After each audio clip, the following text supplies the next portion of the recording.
Assalamu alaykum, hörmətli Şərq Türkistanlıq qarindaşlar. Xitay rejimining Şərq Türkistanda yürgüzüyotgan irqiy qirg'inchiligi bir haqiqat. Şərq Türkistan tuproqlarida iqiyotgan qonlar va millatimizning qarnilayotganligi bir haqiqat.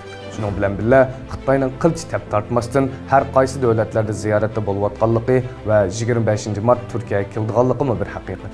Biz Şərq Türkistan yangi nesil harakati bo'lish suhbatimiz bilan yoshlarimizni va xalqimizni Xitoyga qarshi turish va o'z maydonini ifodalash uchun 25 mart Beyazıt maydonida o'rinlashtirilgan namoyishga chaqiriq qilamiz.